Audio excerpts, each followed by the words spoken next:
ಈಗ ನೀವು ಯಾವುದೋ ಒಂದು ಸ್ಪೋರ್ಟ್ಸ್ನಾಗ ಇಂಟ್ರೆಸ್ಟೆಡ್ ಇದ್ದೀರಿ ಅಂತ ಇಟ್ಕೊಡ್ರಿ. ಹಾಕಿ, ಕ್ರಿಕೆಟು, ಕಬಡ್ಡಿ, ಯಾವುದೇ ಒಂದು ಸ್ಪೋರ್ಟ್ಸ್ ನಿಮ್ಗೆ ಆ ಸ್ಪೋರ್ಟ್ಸ್ನಾಗ ಉನ್ನತ ಮಟ್ಟದ ಪ್ಲೇಯರ್ ಆಗಬೇಕು ಅಂತ ಹೇಳಿ ಆಸೆ ಇರ್ತದೆ. ಕ್ರಿಕೆಟ್ನಾಗಿದ್ರೆ ಇಂಡಿಯನ್ ಕ್ರಿಕೆಟ್ ಟೀಮ್ ಸೇರಬೇಕು, ಅಥವಾ ಹಾಕಿ ಒಳಗೆ ಬೇರೆ ಯಾವುದೋ ಒಂದು ಸ್ಪೋರ್ಟ್ಸ್ ಒಳಗೆ ನ್ಯಾಷನಲ್ ಲೆವೆಲ್ಲು ಅಥವಾ ಇಂಟರ್ನ್ಯಾಷನಲ್ ಲೆವೆಲ್ ನಾನು ಸ್ಪೋರ್ಟ್ಸ್ ಆಡಬೇಕು ಅಂತ ಹೇಳಿ ನಿಮ್ಗೆ ಮನಸ್ಸಿರ್ತದೆ.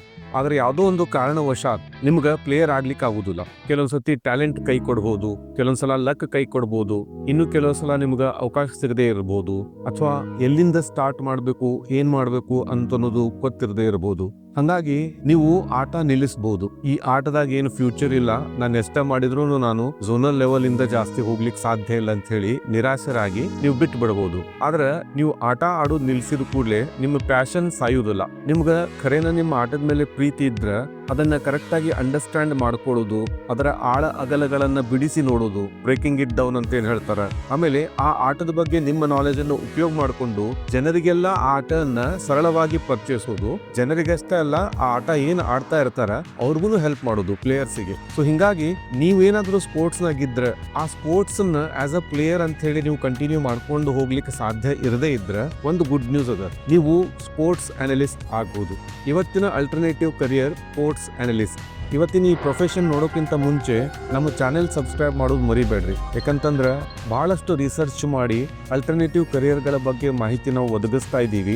ಈ ಮಾಹಿತಿ ನಿಮಗೆ ಇಲಿಗಳ ಓಟ, ರ್ಯಾಟ್ ರೇಸ್, ಅದರಿಂದ ಬಚಾವ್ ಮಾಡಿ ಒಳ್ಳೆ ಇನ್ಫಾರ್ಮೇಶನ್ ಕೊಟ್ಟು ನಾವು ಯಾಕೆ ಹಿಂಗಾಗಬಾರ್ದು, ನಾವು ಯಾಕೆ ಬೇರೆ ಯೋಚನೆ ಮಾಡಬಾರ್ದು ಅಂತ ಹೇಳಿ ಪ್ರೇರೇಪಿಸ್ತದೆ. ಈ ಸ್ಪೋರ್ಟ್ಸ್ ಅನಲಿಸ್ಟ್ ಅಂದ್ರೆ ಏನು? ಸ್ಪೋರ್ಟ್ಸ್ ಅನಾಲಿಸಿಸ್ ಅನ್ನೋದೊಂದು ಪ್ರೊಫೆಷನ್.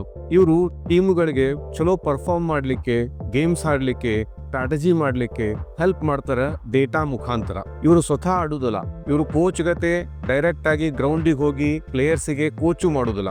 ಆದ್ರೆ ಆ ಕೋಚ್ಗಳಿಗೆ, ಪ್ಲೇಯರ್ಸ್ಗಳಿಗೆ, ಆಮೇಲೆ ಕಾಮೆಂಟೇಟರ್ಸ್ ಗಳಿಗೆ, ನ್ಯೂಸ್ ಪೇಪರ್ಗಳಿಗೆ ಇಂಥವಕ್ಕೆಲ್ಲಾನು ಡೇಟಾ ಪ್ರೊವೈಡ್ ಮಾಡ್ತಾರೆ. ಸರಳವಾಗಿ ಹೇಳಬೇಕು ಅಂತಂದ್ರೆ ಕಂಪ್ಯಾರಿಸನ್ ಮಾಡಿ ಆಟಗಾರರು ಆಟವನ್ನ ಎಕ್ಸಿಕ್ಯೂಟ್ ಮಾಡ್ತಾರೆ, ಕೋಚ್ಗಳು ಪ್ಲೇಯರ್ಗಳು ಹೆಂಗ್ ಆಟ ಆಡ್ಬೇಕು ಅನ್ನೋದನ್ನ ಪ್ಲಾನ್ ಮಾಡ್ತಾರೆ, ಅವ್ರಿಗೆ ಮಾರ್ಗದರ್ಶನ ಮಾಡ್ತಾರೆ. ಸ್ಪೋರ್ಟ್ಸ್ ಅನಲಿಸ್ಟ್ಗಳು ಇಂಟೆಲಿಜೆನ್ಸ್ ಪ್ರೊವೈಡ್ ಮಾಡ್ತಾರೆ. ಅಂದ್ರೆ ಇವರು ಯಾವ್ದೇ ಸ್ಪೋರ್ಟ್ಸ್ಗೆ ಒಂಥರ ಬ್ಯಾಕ್ ಬೋನ್ ಇದ್ದಂಗೆ.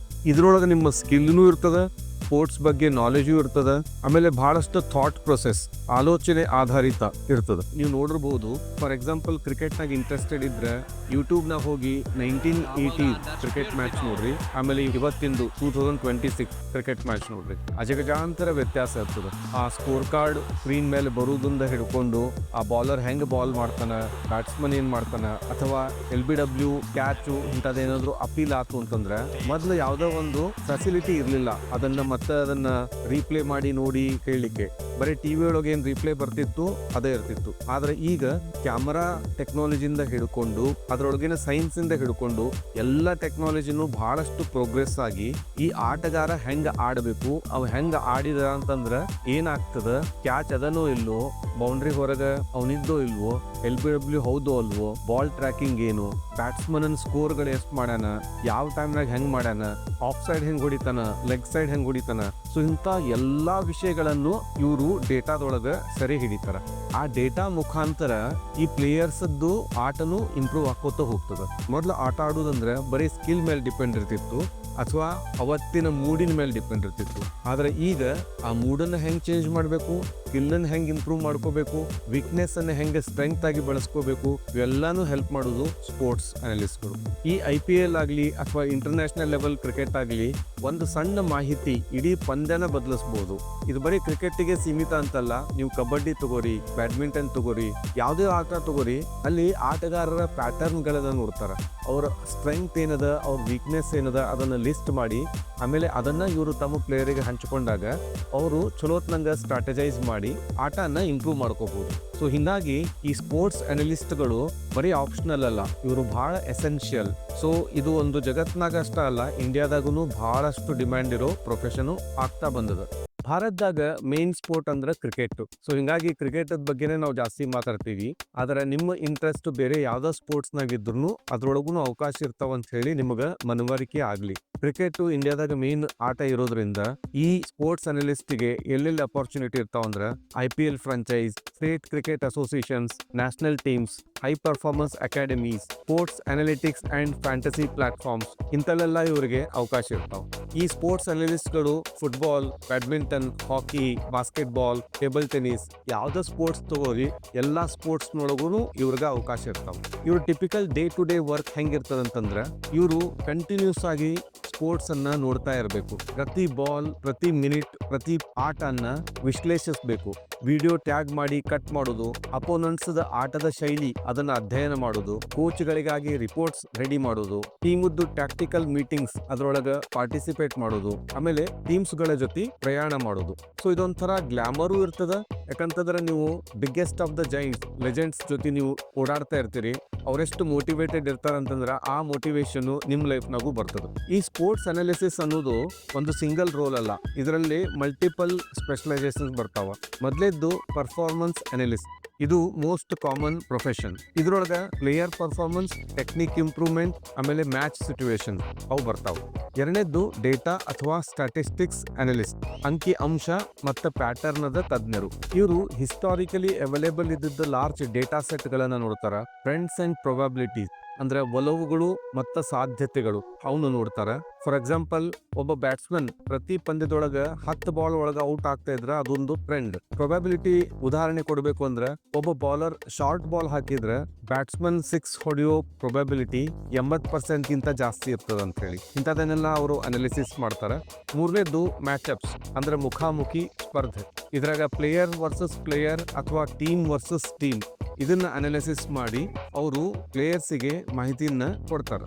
ಮೂರನೇದು ವಿಡಿಯೋ ಅನಾಲಿಸ್ಟ್, ಇವರು ಫ್ರೇಮ್ ಬೈ ಫ್ರೇಮ್ ತಜ್ಞರು. ಇವ್ರ focus video tagging, clip creation, visual feedbacks ಕೊಡೋದ್ರಾಗ ಇರ್ತದೆ. ನಾಲ್ಕನೇದು ಟ್ಯಾಕ್ಟಿಕಲ್ ಅಥವಾ ಸ್ಟ್ರಾಟಜಿ ಅನಾಲಿಸ್ಟ್, ಇವ್ರ ಕೆಲಸ ಗೇಮ್ ಪ್ಲಾನಿಂಗ್ ಮಾಡೋದು, ಎದುರಾಳಿಗಳ ತಂತ್ರಗಳನ್ನ ಅಭ್ಯಾಸ ಮಾಡೋದು ಅಥವಾ ಟೀಮ್ ಕಾಂಬಿನೇಷನ್ ಅನ್ನ ಎಕ್ಸ್ಪೆರಿಮೆಂಟ್ ಮಾಡಿ ನೋಡೋದು. ಐದನೇದ್ದು ಫಿಟ್ನೆಸ್ ಮತ್ತು ಲೋಡ್ ಮ್ಯಾನೇಜ್ಮೆಂಟ್ ಅನಾಲಿಸ್ಟ್, ಇವರು ಪ್ಲೇಯರ್ ಅನ್ನ ವರ್ಕ್ ಲೋಡ್ ಎಷ್ಟದ, ಅವ್ರಿಗೇನಾದ್ರೂ ಆಯಾಸ ಆಗಿದೆನೋ, ಇಂಜುರಿ ಆಗಿದೆನೋ, ಆಮೇಲೆ ಅವ್ರ ರಿಕವರಿ ಸೈಕಲ್ ಎಷ್ಟದ ಇದನ್ನೆಲ್ಲ ಅವರು ಸ್ಟಡಿ ಮಾಡ್ತಾರೆ. ಆರನೇದು ಬ್ರಾಡ್ಕಾಸ್ಟ್ ಆಮೇಲೆ ಮೀಡಿಯಾ ಅನಾಲಿಸ್ಟ್, ಇವರು ಟಿವಿ ಒಳಗ ಟೆಕ್ನಾಲಜಿಯನ್ನ ಬಳಸ್ಕೊಂಡು ಟೆಕ್ನಿಕ್ ಅನ್ನ ವಿವರಣೆ ಮಾಡ್ತಾರ, ಜನರಿಗೆ ಆಟದ ಬಗ್ಗೆ ತಿಳಿಸ್ತಾರ. ಈಗ ನೀವೆಲ್ಲ ನೋಡಿರ್ಬೋದು, ಕ್ರಿಕೆಟ್ ಮ್ಯಾಚ್ ನೋಡೋದಂದ್ರೆ ಬರೀ ಅವರು ಆಟಗಾರರು ಆಡೋದನ್ನ ನೋಡಿ ಕಾಮೆಂಟ್ರಿ ಕೇಳೋದಲ್ಲ, ಸ್ಕ್ರೀನ್ ಮೇಲೂ ಸಾಕಷ್ಟು ವಿವರಣೆ ಬರ್ತಾ ಇರ್ತಾವ. ಅವನ್ನೆಲ್ಲ ಇವರು ಬ್ರಾಡ್ಕಾಸ್ಟ್ ಮತ್ತು ಮೀಡಿಯಾ ಅನಲಿಸ್ಟ್ಗಳು ಮಾಡ್ತಾರೆ. ಏಳನೇದ್ದು ಫ್ಯಾಂಟಸಿ ಸ್ಪೋರ್ಟ್ಸ್ ಅನಲಿಸ್ಟ್, ಇದು ಬಹಳ ಫಾಸ್ಟ್ ಆಗಿ ಬೆಳೋ ಫೀಲ್ಡ್. ಇದ್ರಾಗ player prediction, team combination, content ಮತ್ತು ಸ್ಟ್ಯಾಟಿಸ್ಟಿಕ್ಸ್ ಇದನ್ನೆಲ್ಲ ಕೊಡ್ತಾರೆ. ಈ ಸ್ಪೋರ್ಟ್ಸ್ ಅನಲಿಸ್ಟ್ ಆಗ್ಲಿಕ್ಕೆ ಏನ್ ಎಲಿಜಿಬಿಲಿಟಿ ಬೇಕು?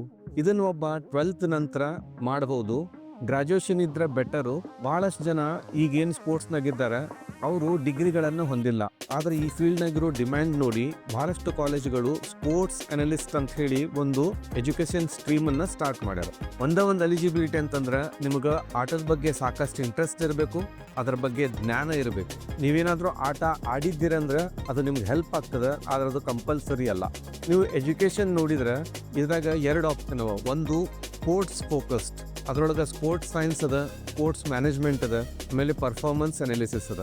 ಎರಡನೇ ಆಪ್ಷನ್ನು ಡೇಟಾ ಫೋಕಸ್, ಇದ್ರೊಳಗೆ ಒಂದು ಸ್ವಲ್ಪ ಇಂಜಿನಿಯರಿಂಗ್ ನಾಲೆಜು ಅಥವಾ ಸ್ಟ್ಯಾಟಿಸ್ಟಿಕ್ಸ್ ನಾಲೆಜು, ಮ್ಯಾಥ್ಸು ಬೇಕಾಗ್ತದೆ.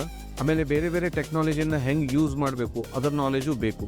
ಫಾರ್ ಎಕ್ಸಾಂಪಲ್, ಕೆಲವೊಂದು ಕಂಪ್ಯೂಟರ್ಗಳದ ಅಪ್ಲಿಕೇಶನ್ಸ್ ಬರ್ತಾವೆ, ಹೊಸದೇನೋ ಒಂದು ಟೆಕ್ನಾಲಜಿ ಬರ್ತದೆ, ಅದನ್ನ ಬೇಗನೆ ಕಲಿಯುವಂಥ ಸ್ಕಿಲ್ ಇರಬೇಕು ನಿಮ್ಮ ಹತ್ರ. ನೀವು ಕಾಲೇಜ್ನಾಗ ಡಿಗ್ರಿ ಮಾಡಿ ಜಾಯ್ನ್ ಆಗ್ತೀನಿ ಅಂತ ಹೇಳಿದ್ರೆ ಕೆಲವೊಂದು ಕಾಲೇಜಸ್ ಅವ. For example, national institute of sports Patiala, Symbiosis school of sports and sciences, Amity university, ಅದರೊಳಗೆ ಸ್ಪೋರ್ಟ್ಸ್ ಅನಾಲಿಟಿಕ್ಸ್ ಅಂತ ಒಂದು ಭಾಗ ಅದ. ಆಮೇಲೆ ಸಾಕಷ್ಟು ಖಾಸಗಿ ಸ್ಪೋರ್ಟ್ಸ್ ಅನಾಲಿಟಿಕ್ಸ್ ಅಕಾಡೆಮಿಗಳೂ ಅವ. ನೀವು ಹೊರದೇಶಕ್ಕೆ ಹೋಗಿನೂ ಈ ಫೀಲ್ಡ್ ಒಳಗೆ ಸ್ಟಡಿ ಮಾಡಬಹುದು. ನಿಮ್ಮ ಸ್ಕಿಲ್ ಇದ್ರಾಗ ಏನು ಬೇಕು ಅಂತಂದ್ರೆ ಮ್ಯಾಚ್ ರೀಡಿಂಗ್ ಕೆಪಬಿಲಿಟಿ ಇರಬೇಕು ನಿಮ್ಗೆ, ಡೇಟಾ ಇಂಟರ್ಪ್ರಿಟ್ ಮಾಡುವಂಥ ಕೆಪಬಿಲಿಟಿ ಇರಬೇಕು ನಿಮ್ಗೆ, ವಿಡಿಯೋ ಅನಾಲಿಸಿಸ್ ಮಾಡ್ಲಿಕ್ಕೆ ಬರ್ತಿರ್ಬೇಕು, ಮೈಕ್ರೋಸಾಫ್ಟ್ ಎಕ್ಸೆಲ್ಲು ಅಂಥ ಟೂಲ್ಸ್ಗಳನ್ನು ಆಪ್ರೇಟ್ ಮಾಡ್ಲಿಕ್ಕೆ ಬರಬೇಕು. ಆಮೇಲೆ ಇನ್ನೇನಾದರೂ ಸಾಫ್ಟ್ವೇರ್ ಗೊತ್ತಿತ್ತು ಅಂತಂದ್ರೆ ಅದು ಒಂದು ಆ್ಯಡೆಡ್ ಅಡ್ವಾಂಟೇಜ್ ಆಗ್ತದೆ. ಇನ್ನು ಸಾಫ್ಟ್ ಸ್ಕಿಲ್ ಅಂತಂದ್ರೆ ಅಬ್ಸರ್ವೇಷನ್ ಪವರ್ ಬೇಕು, ಪೇಷನ್ಸ್ ಬೇಕು, ಕಮ್ಯುನಿಕೇಷನ್ ಬೇಕು, ಡಿಸಿಪ್ಲಿನ್ ಬೇಕು, ಆಮೇಲೆ ಪ್ರೆಷರನ್ನು ಹ್ಯಾಂಡಲ್ ಮಾಡುವಂಥ ಕೆಪಬಿಲಿಟಿ ಇರಬೇಕು. ಪ್ರತಿ ಕೆಲಸದ ಗತಿನೂ ಈ ಕೆಲಸ ಒಳಗ ಸ್ಟಾರ್ಟಿಂಗ್ ಸ್ಯಾಲ್ರಿ ಕಡಿಮೆನೇ ಇರ್ತದ. ಆದ್ರೆ ನಾನು ಮೊದಲೇ ಹೇಳ್ದಂಗ ಅಡ್ವಾಂಟೇಜ್ ಏನು ಅಂತಂದ್ರ ನೀವು ಕಾಯಂ ಆಗಿ ಒಳ್ಳೊಳ್ಳೆ ಪ್ಲೇಯರ್ಸ್ ಜೊತೆ ಇರ್ತೀರಿ, ಒಳ್ಳೊಳ್ಳೆ ಟೀಮ್ಸ್ ಗಳ ಜೊತೆ ಇರ್ತೀರಿ. ಅಲ್ಲಿ ಸ್ಪಿರಿಟ್ ಸ್ವಲ್ಪ ಪ್ರೆಷರೈಸಿಂಗ್ ಇದ್ರೂ ಬಹಳ ಮೋಟಿವೇಟೆಡ್ ಆಗಿರ್ತದ. ಎಲ್ಲಾ ಪ್ಲೇಯರ್ಸ್ ಗಳು, ಎಲ್ಲಾ ಟೀಮ್ಸ್ ಗಳು ನಾ ಈ ಮ್ಯಾಚ್ ಗೆಲ್ಬೇಕು ಅಂತಾನೆ ಹೋಗ್ತಿರ್ತಾರ. ಹಂಗಾಗಿ ಅವರ ಮೈಂಡ್ ಸೆಟ್ ಏನಿರ್ತದ ಅದು ಕಂಟೇಜಿಯಸ್ ಇರ್ತದ, ಅಂದ್ರೆ ನಿಮಗೂ ಅದು ಆಗುವಂತದ್ದು. ಸೊ ಅಂತವ್ರ ಜೊತೆ ಇದ್ಕೊಂಡು ಜೀವನ ಮಾಡ್ಲಿಕ್ಕೆ ಒಂದು ಹುಮ್ಮಸ್ ಇರ್ತದ, ಉತ್ಸಾಹ ಇರ್ತದ. ಈ ಕೆಲಸದಾಗ ಏನಿಲ್ಲ ಅಂದ್ರೂ 6-12 ಲಕ್ಷ ಪರ್ ಇಯರ್ ಸ್ಯಾಲ್ರಿ ಇರ್ಬೋದು. ಸ್ವಲ್ಪ ಟಾಪ್ ಲೆವೆಲ್ ಆದ್ರೆ 25 ಲಕ್ಷ ಮೇಲೇನೂ ಹೋಗ್ತದ.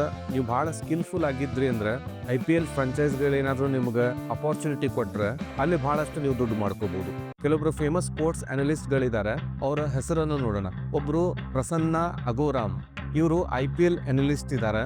ಇವ್ರ ಬ್ಯಾಕ್ ಗ್ರೌಂಡ್ ಸ್ಟ್ಯಾಟಿಸ್ಟಿಕ್ಸ್ ಒಳಗ IPL ಸೀಸನ್ ಇದ್ದಾಗ ಇವರು ಹಲವು IPL ಸೀಸನ್ಗಳೊಳಗ ಕೋಟಿಗಟ್ಟಲೆ ಸಂಪಾದನೆ ಮಾಡ್ಯಾರ.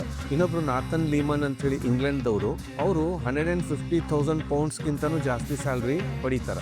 ಇನ್ನೊಬ್ರು ಫ್ರೆಡ್ಡಿ ವೈಲ್ಡೆ ಅಂತ ಹೇಳಿ, ಇವ್ರು ಇಡೀ ಜಗತ್ನಾಗ ಫ್ರಾಂಚೈಸಿಗಳ ಜೊತೆ ಕೆಲಸ ಮಾಡ್ತಾರ. ಇವರು ಹೈಲಿ ರೆಸ್ಪೆಕ್ಟೆಡ್ ಪ್ರಾಕ್ಟೀಷಿಯನ್. ಈ ಪ್ರೊಫೆಷನ್ ಸಂಬಂಧಪಟ್ಟ ಪ್ರೋಸ್ ಅಂಡ್ ಕಾನ್ಸ್ ನೋಡೋಣ. ಯಾವುದು ಒಳ್ಳೇದು, ಯಾವುದು ಕೆಟ್ಟದ್ದು, ಅಡ್ವಾಂಟೇಜ್ ಏನು, ಡಿಸ್ಅಡ್ವಾಂಟೇಜ್ ಏನು ಅಂತ ಹೇಳಿ. ಪ್ರೋಸ್ ಅಂದ್ರ ನೀವು ಯಾವುದೇ ಒಂದು ಸ್ಪೋರ್ಟ್ಸ್ ಅನ್ನ ಪ್ರೀತಿ ಮಾಡ್ತಾ ಇದ್ರ ಆ ಸ್ಪೋರ್ಟ್ಸ್ ನೊಳಗನ ಇರಬಹುದು. ಎರಡನೇದ್ದು ಬೌದ್ಧಿಕ ತೃಪ್ತಿ, ಇದು ಇಂಟೆಲೆಕ್ಚುಲಿ ರಿವಾರ್ಡಿಂಗ್, ನಿಮ್ಮ ಕೆಲಸ ಮಾಡ್ಲಿಕ್ಕೆ ನಿಮ್ಗೆ ಬಹಳ ಖುಷಿ ಸಿಗ್ತದೆ. ಮೂರನೇದ್ದು ಜಾಗತಿಕ ಅವಕಾಶಗಳು, ನೀವು ಇಡೀ ವರ್ಲ್ಡ್ ನಾಗ ಓಡಾಡಬಹುದು. ನಾಲ್ಕನೇದ್ದು ಟೀಮ್ ಒಳಗ ನಿಮಗೆ ಜಾಸ್ತಿ ಗೌರವ ಇರ್ತದೆ. ಈ ಪ್ರೊಫೆಷನ್ ಒಳಗಿನ ಕಷ್ಟಗಳ ಅಂದ್ರ ಕಾನ್ಸ್, ನೀವು ಫೇಮಸ್ ಆಗ್ಲಿಕ್ಕೆ ಅಷ್ಟು ಈಸಿಲಿ ಸಾಧ್ಯ ಇಲ್ಲ. ಯಾಕಂತಂದ್ರೆ ಪ್ಲೇಯರ್ಸ್ಗಳು ಫೇಮಸ್ ಆಗ್ತಾರ ಹೊರತು ಅವ್ರ ಹಿಂದೆ ಯಾರು ಕೆಲಸ ಮಾಡ್ತಾರಲ್ಲ ಅವರು ಜಾಸ್ತಿ ಜನರಿಗೆ ಗೊತ್ತಿರುವುದಿಲ್ಲ. ನೀವು ಲಾಂಗ್ ಅವರ್ಸ್ ನ ಕೆಲಸ ಮಾಡ್ಬೇಕಾಗ್ತದ. ಆರಂಭ ಬಹಳ ಸ್ಲೋ ಆಗ್ತದ, ಯಾಕಂದ್ರೆ ನೀವೆಲ್ಲಾನು ತಿಳ್ಕೊಳ್ಳೋ ತನಕ ನಿಮ್ಗೂ ಟೈಮ್ ಬೇಕಾಗ್ತದ. ಆಮೇಲೆ ಇದ್ರಾಗ ಕಾಂಪಿಟೇಷನ್ ಜಾಸ್ತಿ ಇರ್ತದೆ. ಸೊ ಫೈನಲ್ ಆಗಿ ಹೇಳ್ಬೇಕು ಅಂದ್ರೆ, ನೀವು ಯಾವ್ದೋ ಸ್ಪೋರ್ಟ್ಸ್ ಅನ್ನ ಬಹಳ ಆಳವಾಗಿ ಪ್ರೀತಿಸ್ತಾ ಇದ್ರ, ನಿಮ್ಗೆ ಅನಾಲಿಸಿಸ್ ಮಾಡ್ಲಿಕ್ಕೆ ಇಷ್ಟ ಇದ್ರ, ಸ್ಪೋರ್ಟ್ಸ್ ಮನ್ ಆಗೋಕ್ಕಿಂತ ಆ ಸ್ಪೋರ್ಟ್ಸ್ ಮನ್ ಅನ್ನ ತಯಾರಿ ಮಾಡಿ ಅವ್ರಿಗೊಂದು ರಿಸಲ್ಟ್ ಕೊಡುವಂತಹದ್ದು ಇಂಟ್ರೆಸ್ಟ್ ನಿಮಗಿತ್ತು ಅಂತಂದ್ರೆ ಈ ಪ್ರೊಫೆಷನ್ ಅನ್ನ ನೀವು ಆರಿಸ್ಕೋಬಹುದು. ನಿಮ್ಮ ಆಟದ ಮೇಲಿನ ಪ್ರೀತಿ ನೀವು ಆಟಗಾರ ಆಗಿನೇ ತೋರಿಸ್ಬೇಕಂತಲ್ಲ, ಆ ಆಟಕ್ಕೆ ನೀವು ಹಿಂದಿನಿಂದನೂ ಹೆಲ್ಪ್ ಮಾಡಬಹುದು, ಪ್ಲೇಯರ್ಸಿಗೆ, ಟೀಮ್ಗಳಿಗೆ, ಆಮೇಲೆ ದೇಶಕ್ಕೆ ಹೆಲ್ಪ್ ಮಾಡೋದ್ರಿಂದ. ಸೊ ಇದರ ಬಗ್ಗೆ ನೀವು ಜಾಸ್ತಿ ರಿಸರ್ಚ್ ಮಾಡ್ಲಿಕ್ಕೆ ಇವತ್ತ ಸ್ಟಾರ್ಟ್ ಮಾಡ್ರಿ, ಯಾಕಂದ್ರೆ ಇದ್ರಾಗ ಅವಕಾಶಗಳು ಬಹಳ ಇರ್ತಾವ. ಇದು ಒಂದು ಒಳ್ಳೆ ಅಲ್ಟರ್ನೇಟಿವ್ ಕರಿಯರ್. ಈ ವಿಡಿಯೋ ಇಷ್ಟ ಆದ್ರೆ ಲೈಕ್ ಮಾಡ್ರಿ, ಬೇರೆದವ್ರ ಜೊತೆಗೂ ಹಂಚ್ಕೊಳ್ರಿ. ಇಂಥ ವಿಡಿಯೋ ನೋಡ್ತಾ ಇರ್ಲಿಕ್ಕೆ ನಮ್ಮ ಚಾನೆಲ್ ಅನ್ನ ಸಬ್ಸ್ಕ್ರೈಬ್ ಮಾಡ್ರಿ. ಜೈ ಹಿಂದ್, ಜೈ ಕರ್ನಾಟಕ.